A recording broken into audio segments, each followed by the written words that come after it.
예레미야가 애가를 지었습니다. 그런데 이것은 예레미야 혼자의 탄식이 아닙니다. 이제 사로잡혀간 백성들은 이 애가를 함께 읽고 고백하고 낭송하면서 자신의 슬픔을 하나님께 토로할 뿐만 아니라 주님께 우리가 죄를 지었다고 드디어 자기 죄를 인정하고 고백합니다. 그리고 보소서 하면서 하나님의 구원을 바라면서 주님의 인자가 크시지 않아서 우리가 진멸하지 않았사오니 참고 기다리는 백성에게 구원을 달라고. 어느 때까지입니까? 라고 주님께 간구하기 시작했습니다. 이들이 기도할 정신이 없습니다. 너무나 경황 중에 포로의 생활이 암울합니다. 그런데 예레미야가 써준 이 탄식시가 오히려 그들이 그나마 읽고 고백할 만한 자료가 되어서 날마다 읽고 기도하면서 주님께 대한 소망을 가르칠 수 있었던 것입니다. 우리도 여러분들도 혹시 살면서 너무너무 힘들 때 또는 어떻게 기도할지도 모를 때마다 또 예레미야 선배가 썼던 이 노래를 가지고 함께 하나님께 나아가시면서 우리의 잘못을 돌아볼 뿐만 아니라 주님의 끝없는 사랑을 간구하는 그런 시로 삼으시기 바랍니다. 오늘 우리가 예가를 읽으면서 또 이사야 55장을 읽으면서 우리가 함께 생각해 볼 주제는 하나님에 관한 것입니다. 근데 하나님이 얼마나 우리를 위하시는가, 그 아들을 위해서 아낌없이 아들을 위해서라면 아무것도 아끼지 않고 그렇게 허비하실 정도로 우리를 사랑하시는가 대해서 생각해 보려고 합니다. 주님은 왜 성전을 무너뜨리셨을까요? 하나님이 계신 곳이라고 이스라엘에게 지으라고 명령하셨고 그 솔로몬과 그 모든 백성들이 열과 성을 다해서 정성을 다해서 아름답게 치장을 해서 하나님이 계신 곳이다 라고 지은 곳입니다. 그리고 온 이스라엘 백성뿐만 아니라 모든 세계 사람들이 이것을 보고 여호와의 하나님이 저런 분이구나 라고 볼 수 있는 큰 모델하우스인데 정말로 비싸게 지었는데 하나님은 그것을 허물어 버리셨습니다. 왜 주님은 그 성전을 허물으셨을까? 성전을 허물지 않고 이스라엘을 회복케 시킬 수는 없었을까? 예루살렘 성도 마찬가지입니다. 아름다운 성이었고 괜찮은 성이었습니다. 그런데 그 성을 무너뜨리셔야 했는가? 그냥 재활용을 할 수는 없었을까? 이스라엘 백성 되기 위해서 아브라함 때부터 얼마나 그 90살에 100살의 독자를 줘가면서 어렵게 인구를 부풀려 왔는데 이 백성들을 태반을 다 죽게 하고 제사장들, 서기관들을 다 성전에서 죽이게 하고 겨우 살아남은 사람들 끌고 가고 백성을 이렇게 초토화시키게 하셨는가? 꼭 그렇게 하셔야만 했는가 하는 것입니다. 저를 보세요. 만약에 저라면 이거 여러분이 우리 함께 회의한다면 좀 더 좋은 방법을 썼을 수 있을 것 같습니다. 이스라엘이 잘못했어도 그를 회개는 회개고 그러나 이미 있는 그 부동산은 좀 남겨서 어떻게 좀 리모델링을 잘 하면 더 멋있게 쓰면 되지 않겠어요? 그렇게 할 수 있을 것 같습니다. 이스라엘을 다시 한번 회개시키고 그 성전을 통해서 다시 한번 컨퍼런스도 하고 하면서 회개하게 되면은 좀 더 효과적으로 효율적으로 자원을 낭비하지 않으면서 쓸 수 있지 않겠어요? 이스라엘이 포로된 그 돌아와가지고 그 성벽 짓느라고 얼마나 고생했습니까? 성전 짓느라고 얼마나 고생했습니까? 나중에 헤롯 대왕이 겨우 그 성전을 헤롯 임금이 성전을 갖다 지어주느라고 얼마나 생돈이 들어갔습니까? 그냥 그러지 말고 솔로몬의 옛날 성전이 아직까지 계속 있다면 우리가 정말 하나님을 더 많이 믿는데 도움이 쉽게 되었겠죠. 효과적이었겠죠. 효율적이었겠죠. 그런데 왜 하나님은 이 효율적으로 일하지 않으시는가가 제 고민이었습니다. 이해되시죠? 더 효과적으로 좀 이렇게 자원을 좀 낭비하지 않으면서 쓸 수 있었단 말이죠. 교회의 역사를 봐도 그렇습니다. 먼 교회가 아니라 우리 교회의 역사를 봐도 그렇습니다. 우리 교회가 한 지 15년, 16년 가까이 되어 갑니다. 그런데 참 많은 일들이 있었고 하나님의 은혜가 있었습니다. 특별히 가까울 때는 우리가 좀 혼란이 있었고 약해졌을 때 우리 유스 그룹들이 이제 커가지고 막 넘버스 사역을 하자, 이웃을 돌아보자. 사실 어른들이 그때 경황이 없을 때였는데 서로 막 기도하면서 이웃을 향해 막 나아가는 그런 일들이 있었습니다. 그렇게 시작된 것이 넘버스 사회교육이 다시 시작을 한 것입니다. 그때 저를 포함해서 어른들이 참 이걸 어떻게 해야 되나 하고 정신이 없었을 때, 낙심되고 어쩌면 힘들었을 때 위로가 되고 소망이 되었습니다. 하나님께서 일하시는구나. 주님이 우리를 향한 계획이 있으시구나. 얼마나 그 하나님에 대한 감사가 있었고 다시 신뢰를 되찾을 수 있는 계기가 되었는지 모릅니다. 우리 지난 역사를 볼 때 우리 교회만 보더라도 하나님의 그런 역사들이 매우 많이 있었습니다. 예전에 우리 교회에는 3, 40명의 학생들이 늘 있었습니다. 조교회 학생들이 와서 여기서 하나님 말씀을 배우고 믿음을 갖게 되고 하나님께 자신의 헌신을 드리고 세례받는 그런 역사들이 있었습니다. 그리고 방문하는 학생들, 캠프에서 오는 학생들 있었습니다. 또 우리 학생들만 있는 것이 아니라 교환 교수나 방문학자들이 또는 주재하시는 분들이 우리 교회에 끊이지 않고 있었습니다. 주일학교 어린이 부에도 그 학생들이 많아서 엄마들 아빠들이 서로 가서 막 공부도 가르쳐주고 했던 때가 있었습니다. 찬양 팀도 여럿이 있어서 막 기타도 치고 열심히 할 때가 있었습니다. 교단에서 지원도 있었고 관심도 가졌던 때가 있었습니다. 제가 또 기독신문에 칼럼도 쓰면서 매주마다 우리 교회가 홍보가 되던 시절도 있었습니다. 하나님의 능력으로 하신 것이죠. 방문자가 끊이지 않고 매주마다 새로운 사람이 와서 정신없었던 시절도 있었고 그 중에서도 많은 사람들이 등록도 했습니다. 하나님이 하실 수 있구나. 언제는 방문자가 없어가지고 우리가 늘 기도했더니 하나님이 참 방문을 많이 하게 하시고 사람들이 늘게 되는 것도 보여주셨다. 하나님이 할 수 있다는 걸 보여주셨단 말이죠. 그래서 많은 은혜들이 있었다. 그런데 우리 속에 이런 질문이 남아 있습니다. 할 수 있는 분이, 할 수 있는 분이 왜 그걸 좀 더 효과적으로 사용하지 않는가?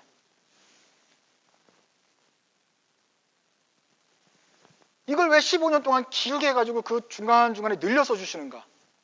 만약에 이것을 정말 제대로 일을 하실 걸로 한다면 이 모든 은혜들을 한꺼번에 줄여서 한 1년 안에 주셔야 사람들도 많이 오고 애들도 많이 있고 학생들도 있고 주일학교도 많은데 우리가 교회가 홍보도 되고 그러면서 지원도 있고 뭐 사람들도 막 오고 이렇게 돼야 되는 거 아니겠어요? 만약에 다 모아졌다면 우리 교회는 벌써 대형교회입니다.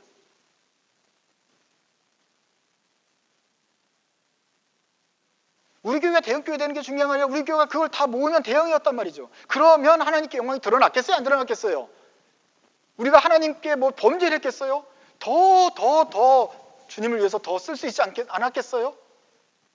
그렇게 많이 모아지고 힘이 되고 소문이 나고 막 능력이 있는 것처럼 사람들이 알고 막 찾아오면 그것을 가지고 우리가 더 많은 일을 할 수 있었을 것이라는 것이 저희 생각입니다.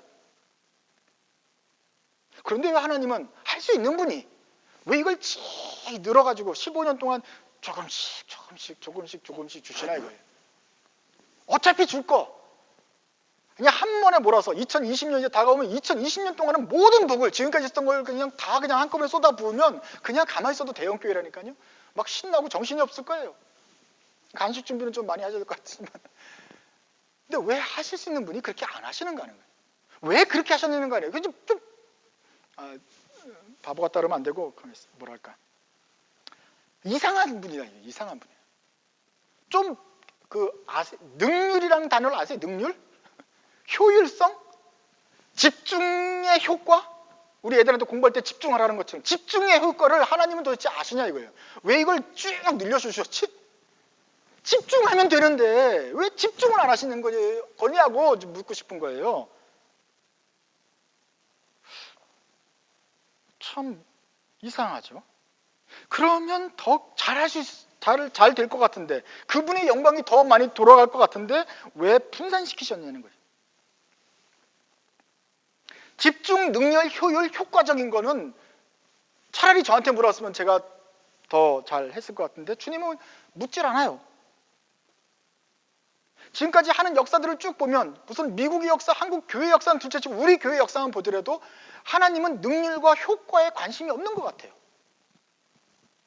할 수 없는 게 아니라 할 수 있는데 관심이 없는 것 같은 게 확실한 거죠. 우리가 할 수 있는 없죠.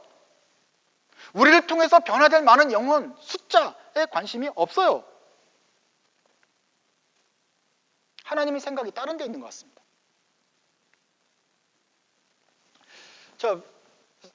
신약 성경을 보면 사도 바울이 막 전도를 다닙니다. 전도를 하는데 이 사람이 로마 시민이었다는 것이 전도에 큰 도움이 됐습니다. 그렇죠? 사도 바울은 나면서부터 로마 시민이었어요. 근데 그것이 유대인일 뿐만 아니라 로마인이었기 때문에 얼마나 로마 제국 전체에 복음을 전하는데 큰 영향을 미쳤습니까? 도움이 되었습니까? 효과적이었죠. 효율적이었죠. 그래서 하나님이 진짜 효과를 아는 것 같아요? 복음서를 보세요.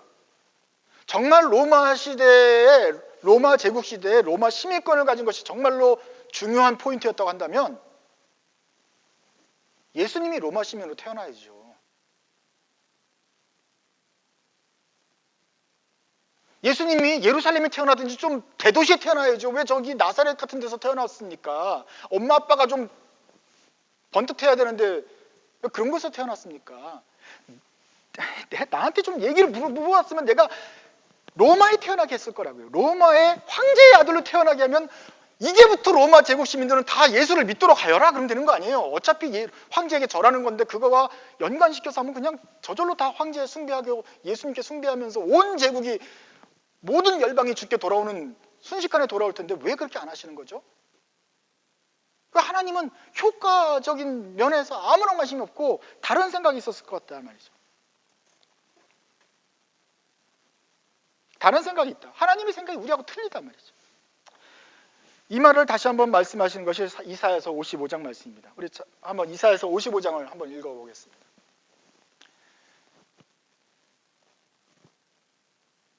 오호라 너희 모든 목마른 자들아 물로 나아오라. 돈 없는 자도 오라. 너희는 와서 사 먹되 돈 없이 값 없이 와서 포도주와 젖을 사라.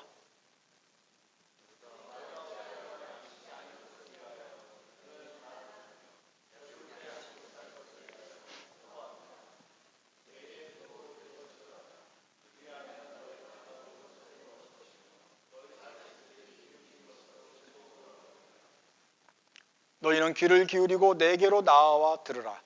그리하면 너희 영혼이 살리라. 내가 너희를 위하여 영원한 언약을 맺으리니 곧 다윗에게 허락한 확실한 은혜이니라. 그 다음 줄입니다. 6절입니다.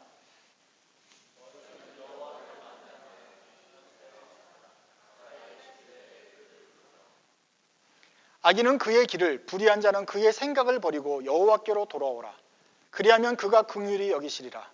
우리 하나님께로 돌아오라. 그가 너그럽게 용서하시리라.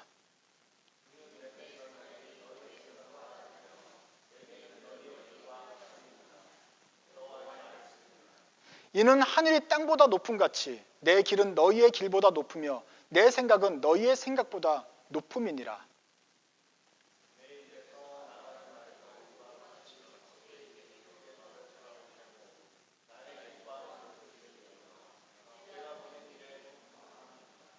너희는 기쁨으로 나아가며 평안히 인도함을 받을 것이요 산들과 언덕들이 너희 앞에서 노래를 바라고 들의 모든 나무가 손뼉을 칠 것이며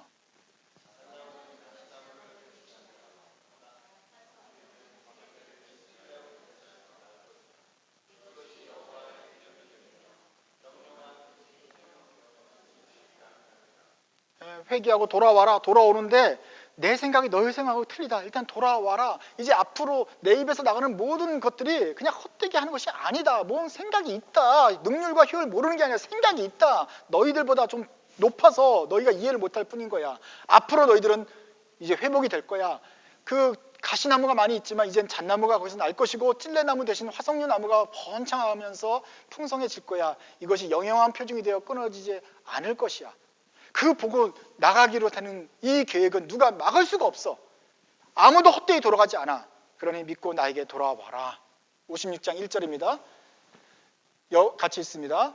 여호와께서 이와 같이 말씀하시기를 너희는 정의를 지키며 의를 행하라. 이는 나의 구원이 가까이 왔고 나의 공의가 나타날 것임이라 하였도다.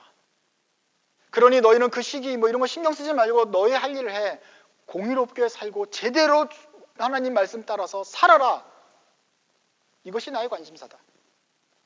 여기에 무슨 뭐 아까운 성전이 아깝고 금이 아까워 이런 아무것도 나한테는 아까운 것이 아니고 너희들이 내 말을 지켜 공의롭게 사는 것.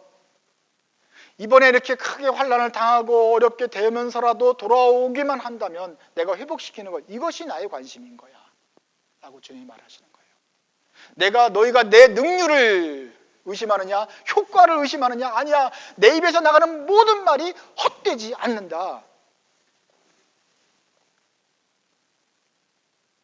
내가 낭비하는 게 아니라 다 이룰 거야. 다만 너희가 내 말을 이해를 못하는 것이지. 왜냐하면 내 생각은 너희와 생각과 다르고 내 길은 너희 길보다 높기 때문에 너희가 알지 못할 뿐인 것이지 내 계획과 뜻은 하나도 남김없이 이룰 것이다. 너는 정의롭게 살아라. 정말 주님의 생각은 딴 데 있는 것이죠. 우리 차원보다 높은 데 계시죠. 우리는 효과를 말하고 효율을 말하고 야 이거 좀 할 수 있으면 돕고 뭐 이렇게 생각을 하는데 주님은 관심이 딴 데 있더라. 우리는 어떻게 하면 열매를 많이 맺어서 주님께 돌릴까? 어떻게 하면 우리가 제자를 더 많이 삼을까? 어떻게 하면 전도를 더 많이 할까? 그래서 주님께 영광을 돌릴까? 영광을 더 반짝반짝거리게 할까? 그러는데 주님은 반짝거림이 워낙 광채가 광희하셔서 더 이상의 반짝거림이 우리가 필요가 없다. 우리의 도움이 필요 없어도 영광 중에 계신 분이다. 우리를 통해서 무엇을 얻게 하시느냐, 얼마나 헌금을 많이 가져오느냐, 얼마나 건물을 높게 짓느냐 아무 관심이 없으시다는 것이죠. 대신에 그 아들이 이스라엘 백성이 우리가 곧 하나님의 관심인 것입니다. 너희들이 아무것도 바라지 않는다. 너희들은 그냥 기다리면서 공의롭게 살아라. 이것이 나의 관심이다. 그것을 위해서 지금 신반도 주고 환난도 주고 뭐 성전도 무너뜨리고 아낌없이 예루살렘 성도 무너뜨린 것이다. 이스라엘 백성 그 나라를 건축하는데 얼마나 힘이 들었습니까? 그 적과 꿀이 흐르는 땅도 아낌없이 무너뜨릴 정도로 주님은 너를 사랑한다. 너에게만 관심이 있다고 말씀하시는 거예요. 중국에 맹자라는 사람이 있습니다. 맹푸셔스 영어로는 이제 공자 말고 맹자인데 굉장히 뛰어난 학자예요. 근데 맹자 어머니가 대단한 거죠. 맹자의 교육을 위해서라면 그 홀어머니가 애를 교육을 시켰어요. 도윤아 너 이거 아냐? 맹자 어머니가 애를 시켰는데 이게 집이 근처에 장례식이 있어서 그랬는데 애가 어려서부터 장례식을 보니까 맨날 어우 아이고 이것만 하고 있어요. 이렇게 살다가 얘가 장례업자 되겠다. 그래서 옮겼어요. 그랬더니 시장으로 갔더니 시장 근처에 사람들이 많은데 거기서 뭐하고 그러냐고 보더니 계속 동전 주고 사고 파는 거 장사 장난을 하고 있어요. 그래서 옮겼잖아요. 어디로 갔죠 그 다음에? 학교 옆으로 옮겼어요. 스쿨존의 옆에 갔더니 계속 선생님이 하는 걸 보니까 자기도 뭔가 그냥 아무것도 모르면서 그냥 한월천 따지 이거 연습을 하고 있더라. 이제 됐다. 그러면서 이제 이사를 갔다는 맹자 어머니의 그 유명한 치맛바람 이야기가 있습니다. 교육률이 대단하신 분이죠. 다 알죠? 그 다음 이야기가 있습니다. 거기서 끝난 게 아니에요. 이 맹자 어머니는 애를 약간 잡았어요, 사실은. 모든 소망이 아들에게만 있어서요. 그래서 애를 유학을 보냅니다. 뭐 먼 나라가 아니라 어디에 하여간 중요한 좋은 선생이 있다는 것을 이제 알고 이 마을에서는 더 이상 선생이 없기 때문에 훌륭한 선생님을 찾아서 멀리 애를 보냅니다. 어린 나이에 걔가 갔어요. 맹자가 가서 또 선생님 밑에서 열심히 배우는데 엄마가 보고 싶겠죠. 그래서 하루는 애가 집에 왔습니다. 엄마 이제 선생님 나 이제 하기 싫어요. 그래서 엄마 보고 싶어서 집에 왔단 말이죠. 엄마가 이제 가난하니까 배를 짜가지고 이제 학비도 되고 자기 먹을 거 살기 위해서 계속 배를 짭니다. 그래서 배틀에 앉아가지고 계속 배를 짜고 조금씩 늘려나는 그 배를 팔아 하여간 이만큼 몇 길이 돼야 이제 시장에 파니까 계속 짜고 있는 중간인데 어머니 제가 왔습니다 그러는 거예요. 맹자야. 네가 어쩐 일이냐 반갑네. 근데 너 하던 공부는 마쳤느냐? 다 뛰고 온 거냐? 아닙니다. 제가 어머니가 보고 싶어서 정말 천마다 공부도 그만두고 어머니 보러 왔습니다. 홀로 계신 어머니와 함께 있어야 이게 인생의 행복이지 뭐 다른 게 중요한 게 있습니까? 어머니 사랑합니다 이랬겠죠. 근데 어머니가 갑자기 부엌에서 칼을 확 가져와요. 아들을 찌른 게 아니고 그 배틀에서 짜던 배를 쫙 잘라버립니다. 어머니 왜 그러세요? 그러면 야, 내가 지금 배를 계속 짜고 있는데 시장에 내다 팔려면 한 이 정도 길이가 돼야 둘둘둘 말아서 팔아야 값을 받는 건데 하다 말고 중간에 자르면 일이 되겠냐 안 되겠냐? 안 되죠. 너의 공부도 이와 마찬가지다. 유학을 보내서 선생님한테 공부를 배우러 갔는데 중간에 하다 되면 너가 일이 되겠냐 안 되겠냐? 그때 맹자가 그것을 깨달은지 엄마한테 혼나서 갔는지 모르겠지만 하여간 그 길로 다시 돌아가서 공부를 하고 억지로 이제 왔다는 이야기가 전해져요. 그건 실제로 이제 글에 있으니까 이제 그런 얘기가 있어요. 그래서 맹자 어머니 참 대단하시다. 대단하다. 근데 제가 이제 오늘 집중하고 싶은 거는 바로 그 배의 값어치입니다. 가난한 집안에 학비도 좀 모자라는 집안에 배를 짜가지고 밥 먹고 학비 내고 막 이래야 되는 상황에서 배를 중간에 자르면 어떻게 되는 거예요? 한 절반쯤 짰는데 그게 얼마나 다 못 쓰잖아요. 갖다 버리는 거잖아요. 원자재 다 낭비된 거잖아요. 부자가 아니라 가난한 집에서 그 배는 굉장히 귀한 값어치였는데 엄마가 그걸 잘랐어요. 왜 잘랐죠? 아들한테 교훈을 주려고. 아들아 이거 중간에 자르면 되겠냐 안 되겠냐 말로 해도 되는데 말로 하면 잘 안 되니까 슉 칼로 자른 거예요. 그러니까 맹자가 크게 깨닫고 대호각성하여 가서 열심히 공부를 해서 대학자가 되었다는 거 아닙니까? 그 아들이 정신 차리도록 자기 집에 그 가난한 집에 배를 아낌없이 자른 그 어머니, 그 어머니의 관심사는 배 한 조각, 배를 팔아서 얻는 수익금이 아니었어요. 그 아들의 공부가 그 어머니의 관심사였어요. 아마 배가 아니라 집이라도 무너뜨렸을 것 같아요. 그 어머니 성격 보면은 이놈아 집을 짓다가 이렇게 하면 되냐 하고서 막 마룻바닥 다 걷어내고 막 했을 것 같단 말이죠. 아깝지 않았어요. 하나님도 마찬가지입니다.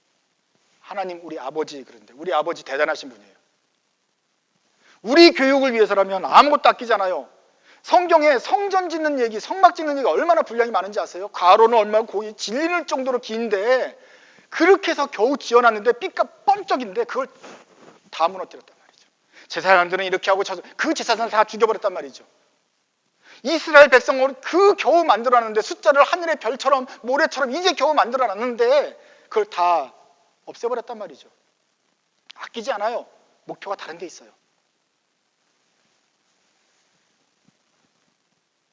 그런데 하나님이 마치 칼을 들어서 자르듯이 이스라엘을 완전히 무너뜨려 버리니까 그제서야 이스라엘이 정신을 차리더라 이 말이죠. 예레미야 이사야가 얼마나 많이 똑같은 말을 반복해서 돌아오라 이러면 안 된다고 외쳤습니까? 안 들었어요. 그런데 무너뜨려 버리니까 잎이 이첨장에 닿을 정도로 고난을 주니까 애기가 먹을 젖이 없게 되니까 그제서야 이스라엘이 정신을 차리더라. 아니 이제 겨우 정신을 차리게 되더라. 그래서 예레미야 얘가 이 이야기를 백성들이 이제 동의하면서 우리가 죄를 지었나이다. 소돔과 고모라처럼 우리가 달게 벌을 받고 있습니다. 라고 고백을 하게 되는 것이죠. 여호와여 돌아오소서 언제까지입니까? 라고 드디어 진심 어린 회개를 하게 되더라. 이제서야. 이 정신 크게 차리기 위해서 주님이 얼마나 많은 걸 희생하셨습니까? 아끼지 않고 무너뜨리면서 이스라엘 정신 차리라고 주님이 하셨다. 주님은 효율성, 효과성, 우리가 이룰 수 있는 모든 업적과 전도의 숫자에 아무런 관심이 없어요. 우리에게 관심이 있으시다. 이스라엘 백성이 공의에 따라서 하나님이 말씀하신 대로 공의롭게 사는가? 오늘날 우리 성도들이 정말 주님의 말씀대로 그 길을 따라가는가에 관심이 있으시다. 자기 아들이 자기 아들답게 되어가는가에 관심이 있으시다. 아마 주님은 그것을 위해서 노심초사 맹자 어머니만큼 우리를 지켜보고 계실 것입니다. 그리고 계속 보다가 도무지 안 되겠거든 정말 과격한 수단을 들어서 우리가 깨우칠 때까지 주님이 가르치실 때 아무것도 아끼지 아니하고 우리를 교육시키실 것이다 하는 것입니다.